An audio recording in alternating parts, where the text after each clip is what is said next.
Cuadernos de María Valtorta, 14 de junio, después de la comunión. Dice Jesús: antes escucha lo que te digo y después, por obediencia al Padre, copiarás la lección sobre los consagrados. ¿Sabes por qué, María, te son iluminadas cosas que están reservadas solo para ti? Porque tú no te has contentado con seguir a Jesús hasta el cenáculo, sino que has entrado detrás de tu esposo de dolor, también en la habitación de la tortura. Se requiere mucha generosidad, mucha caridad, mucha fidelidad para hacer esto. Y yo sé premiar estos tres muchos. Cuando fui arrestado, apóstoles y discípulos que habían sabido seguirme, jurándome fidelidad hasta la fracción del pan, huyeron. Solamente 2 me siguieron: Juan, el amado, y Pedro, el impulsivo. Pero Pedro, como todos los impulsivos, quebró su ímpetu ante el primer escollo de la dificultad y del miedo, y se paró en la puerta. Juan, el todo amor, desafió todo y a todos, y entró. Juan tuvo más valor en aquel instante que en todo el resto de su vida.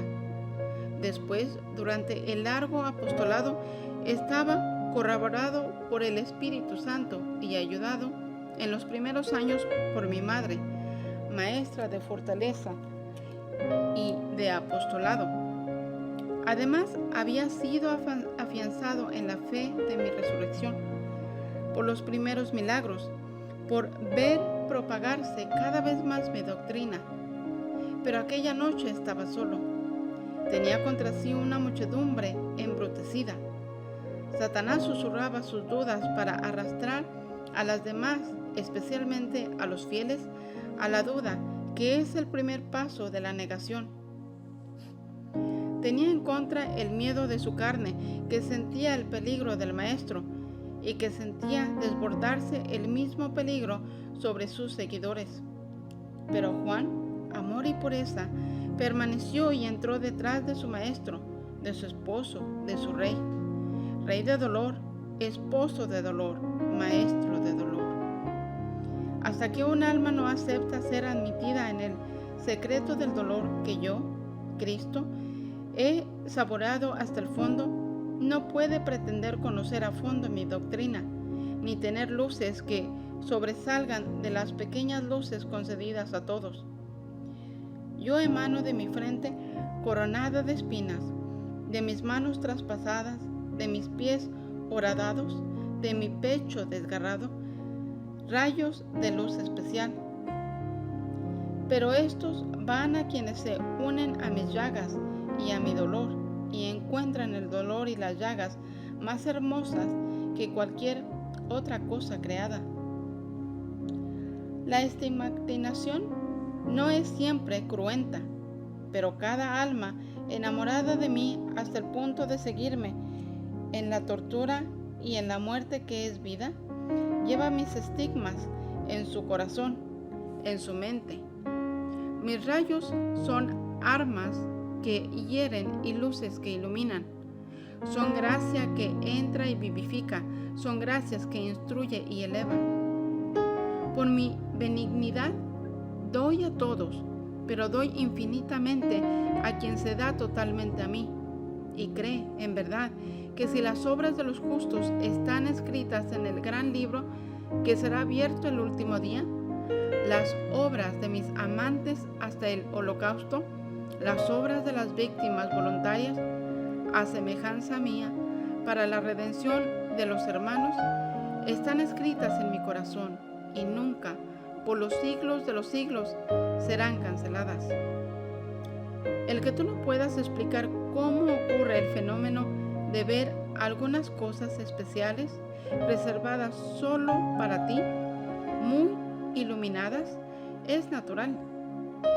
Ni siquiera lo intentes explicar. Dirías muchas palabras y no dirías nada. Son cosas que se aceptan y no se explican, ni siquiera a sí mismos. Se aceptan con sencillez de niño, con sencillez de paloma. Se da al prójimo lo que el buen Jesús dice que se le dé, y se tiene para sí mismo el resto como margaritas preciosas encerradas en el corazón, tratando de merecer muchas otras con una vida sumergida totalmente en la caridad, en la fidelidad, en la generosidad, en la pureza. Oída del día 10 de junio y copiada hoy 14. Dice Jesús: ora, ofrenda y sufre mucho por mis sacerdotes. Mucha sal se ha vuelto insípida y las almas sufren por ello, perdiendo el sabor de mí y de mi doctrina. Hace algunos tiempos que te digo esto, pero tú no quieres escucharlo y no quieres escribirlo. Te retraes. Entiendo el porqué. Pero antes que tú, otros han hablado de ello, por mi inspiración, y eran santos. Es inútil querer cerrar los ojos y los oídos para no ver y para no oír. La verdad grita incluso en el silencio, grita con los hechos que son la palabra más fuerte. ¿Por qué ya no repites la oración de María Magdalena de Pazzi? Antes la decías siempre. ¿Por qué no ofreces parte de tus sufrimientos cotidianos por todo el sacerdocio? Oras y sufres por mi vicario. Está bien. Oras y sufres por algún consagrado o consagrada que se encomiendan a ti o hacia los cuales tienes especial deber de gratitud. Está bien. Pero no es suficiente. ¿Y por los otros? ¿Qué haces? Has puesto una intención de sufrimiento por el clero el miércoles. No basta. Es necesario que todos los días ores por mis sacerdotes, que ofrezcas partes de tus sufrimientos por esto. No te canses nunca de orar por ellos, que son los mayores responsables de la vida espiritual de los católicos. Si basta que un laico haga por 10 para no escandalizar, sin sacerdotes deben hacer por 100, por 1000. Deberían ser semejantes a su maestro en pureza, caridad, desapego de las cosas del mundo, humildad, generosidad. En cambio, el mismo relajamiento de vida cristiana que hay en los laicos está en mis sacerdotes y en general en todas las personas consagradas por votos especiales. Pero de estas hablaré después. Ahora hablo de los sacerdotes, de quienes tienen el honor sublime de perpetuar desde el altar mi sacrificio, de tocarme, de repetir mi evangelio. Deberían ser llamas, en cambio son humo. Hacen fatigosamente lo que deben hacer. No se aman entre ellos y no os aman a vosotros como pastores, que deben de estar preparados para darse completamente, incluso con el sacrificio de la vida por sus ovejitas. Vienen a mi altar con el corazón lleno de preocupaciones de la tierra. Me consagran con su mente en otra cosa y ni siquiera mi comunión enciende en su espíritu esa caridad que debe estar viva en todos, pero que debe ser vivísima en mis sacerdotes. Cuando pienso en los diáconos, en los sacerdotes de la iglesia de las catacumbas y los comparo con los de ahora, siento una infinita piedad por vosotros, multitudes que os quedáis sin o con demasiado poco alimento de mi palabra. Aquellos diáconos, aquellos sacerdotes tenían en contra a toda una sociedad malévola, tenían en contra al poder constituido. Aquellos diáconos, aquellos sacerdotes debían desempeñar su ministerio entre 1000 dificultades. El más incauto movimiento les podía hacer caer en manos de los tiranos y conducirles a morir escarnecidos. Sin embargo, cuánta fidelidad, cuánto amor, cuánta castidad, cuánto heroísmo había en ellos. Han cimentado con su sangre y con su amor la iglesia naciente, y de cada uno de sus corazones han hecho un altar. Ahora resplandecen en la Jerusalén celestial como tantos altares eternos sobre los cuales yo, el Cordero, descanso complaciéndome en ellos. Mis intrépidos confesores, los puros que han sabido lavar las suciedades del paganismo que les había saturado de sí durante años y años antes de su conversión a la fe, y que salpicaba su fango sobre ellos incluso después de su conversión, como un océano de barro contra rocas inquebrantables. Se habían lavado en mi sangre y habían venido a mí con blancas estolas que tenían por adorno su sangre generosa y su caridad vehemente. No tenían vestidos externos ni signos materiales de su milicia sacerdotal, pero eran sacerdotes en el ánimo. Ahora existe el vestido externo, pero el corazón ya no es mío. Tengo piedad de vosotros, greyes sin pastores. Por esto todavía detengo mis rayos, porque tengo piedad. Sé que mucho de lo que sois proviene de que no estáis sostenidos. Son demasiado pocos los sacerdotes verdaderos que se parten a sí mismos para prodigarse a sus hijos. Nunca como ahora es necesario rogar al dueño de la mies que mande verdaderos obreros a su mies que cae mustia, porque no es suficiente el número de verdaderos, incansables obreros, sobre los cuales se posa mi ojo con bendiciones y amor infinitos y agradecidos. Si hubiera podido decir a todos mis sacerdotes: venid, siervos buenos y fieles, entrad en el gozo de vuestro Señor. Reza por el clero secular y por el conventual. El día en que el mundo no hubiera más sacerdotes realmente sacerdotales, el mundo terminaría en un horror que la palabra no puede describir. Habría llegado el momento de la abominación, de la desolación, pero llegado con una violencia tan espantosa de ser un infierno traído sobre la tierra. Reza, y vi que se rece porque toda la sal no se haga insípida en todos menos en uno, en el último mártir que estará para la última misa, porque hasta el último día existirá mi iglesia militante y el sacrificio será cumplido.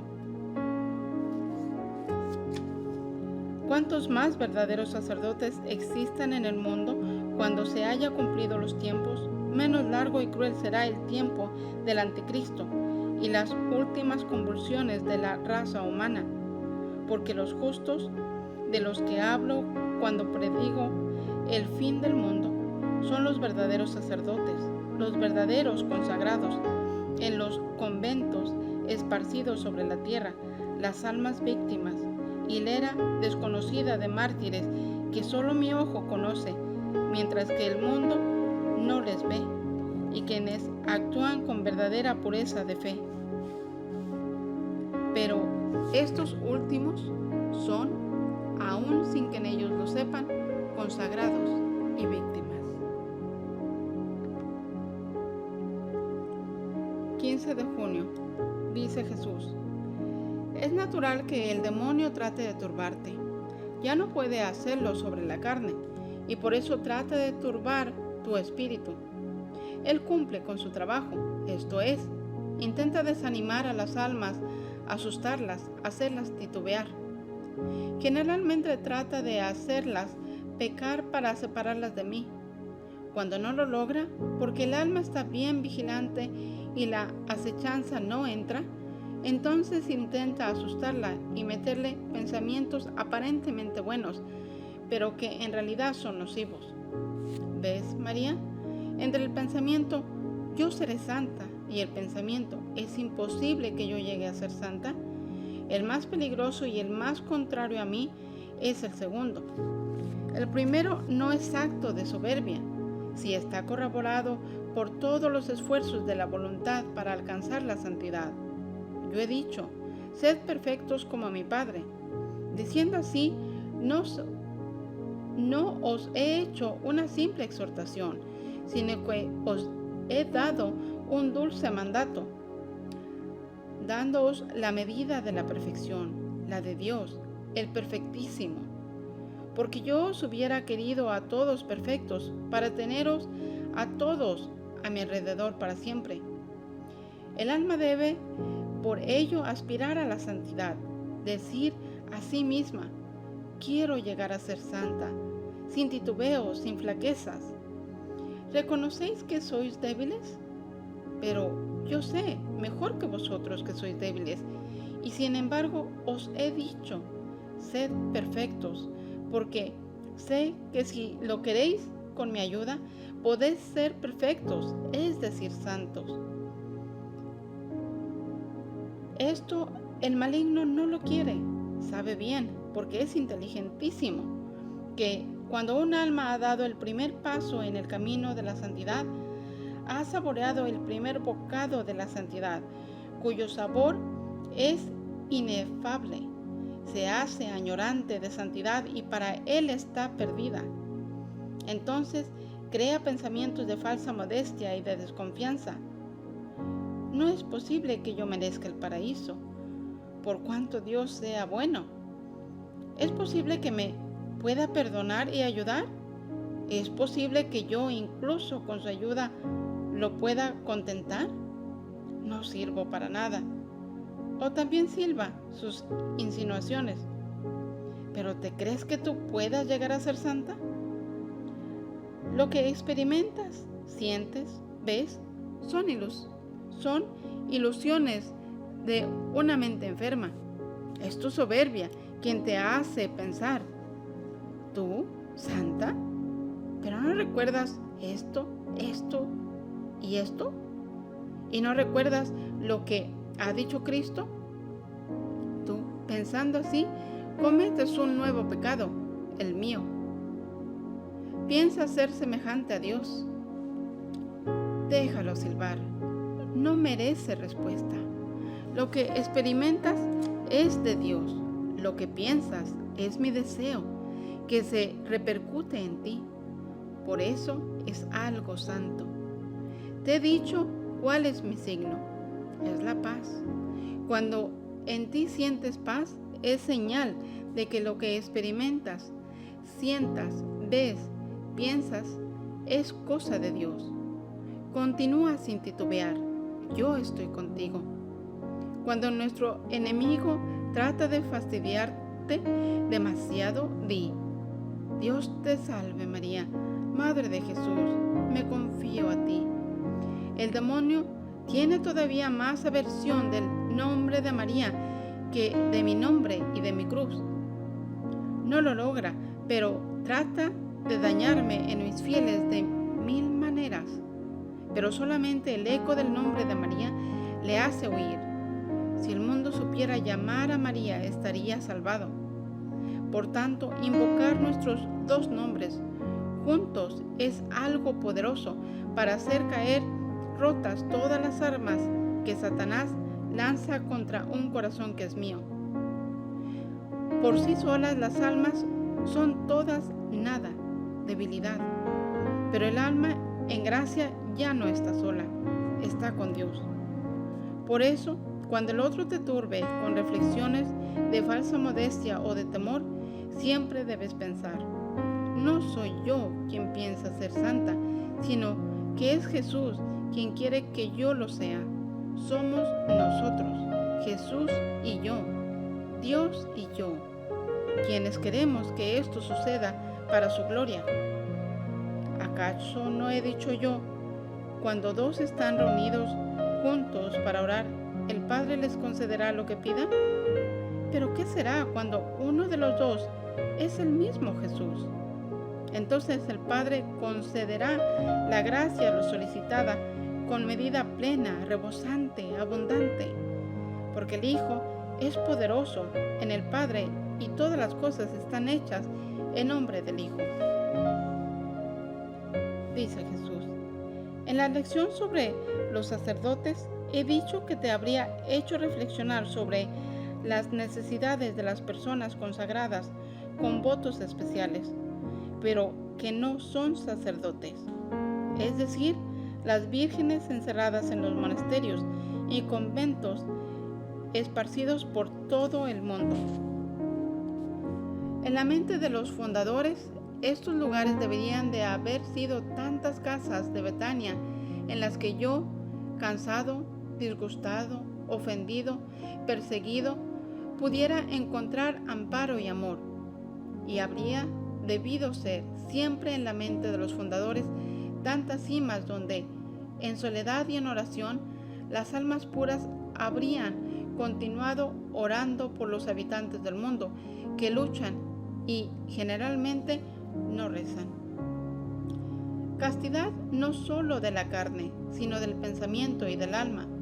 Caridad vivísima, oración, mejor dicho, oración continua que las ocupaciones no turban. Amor a la pobreza, respeto a la obediencia, silencio exterior para oír en el interior la voz de Dios. Vocación al sacrificio, espíritu de verdadera penitencia. He aquí las virtudes que deberían compenetrar los corazones de todas las mujeres que se han dado a mí con votos especiales. Si fuera así, cada día habría un arder de incienso espiritual y un lavado de aromas espirituales que purificarían la tierra, subiendo después a mi trono. Y la triste cizaña del pecado sería destruida poco a poco, porque quien ora obtiene, y si de hecho se orase intensamente por los pecadores, se obtendría su conversión. En cambio, vosotros oráis por vosotros mismos. Esto es egoísmo, hiere la caridad. No todas, pero gran parte de las almas que están en los conventos, ¿por qué han entrado? Veamos juntos el por qué. Te vendrá espontáneamente la necesidad de orar por estas almas fuera de camino, mucho más que si se hubieran quedado en el mundo. Muchas han entrado por exaltación, obedeciendo un impulso, bueno en sí, pero que no han corroborado con firme propósito por severa reflexión y verdadera vocación. Han visto el arado en una hora de sol sobre un campo florecido y han puesto la mano encima sin pensar si tenía la fuerza de arar a sí mismas con la reja tremenda de las renuncias. Las flores caen, el sol se oculta, viene la tierra pedregosa, dura, atribulada, espinosa, viene la noche negra y borrascosa. Estas almas que han cedido a un sueño sin reflexionar se encuentran desoladas en un mundo que no es suyo, en el cual no saben moverse sino malamente, sufren y hacen sufrir. Otras han entrado después de una desilusión. Han creído que estaban muertas, en cambio estaban solo desfallecidas, incluso dejando aparte la reflexión de que a Dios se le debe ofrecer las primicias y no las obras. Se necesitaría reflexionar siempre si se trata realmente de muerte del alma al mundo o si solo es una herida grave. Toda herida no mortal sana y se vuelve más sanos que antes. También estás más que aquellas después se encuentran turbadas porque, además de entender que el mundo monástico no es lo suyo, llevan dentro cosas del mundo externo, recuerdos, añoranzas, nostalgias, deseos. En el silencio del claustro, estas cosas son como vinagre sobre una llaga. La provocan, la irritan, todo lo envenenan, se vuelven inquietas, rencorosas, mordaces. También estas sufren y hacen sufrir sin mérito alguno. Tercera categoría: aquellas que entran por interés. Están solas, pobres, miedosas de la vida, sin un oficio o una profesión que les asegure.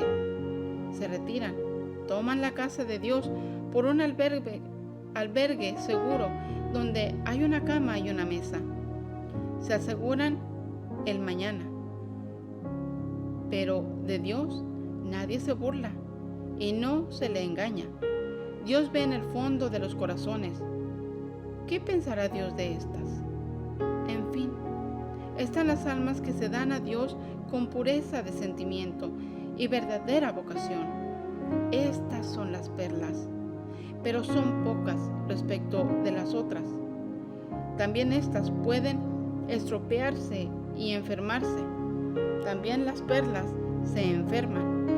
Es difícil que en una vida monástica no se dé nunca el asalto de un germen que trata de estropear la perla que se ha dado a Dios. Mi gracia les ayuda, pero es necesario orar por ellas. La comunión de los santos está para esto. Nadie es tan mezquino que su oración no sirva.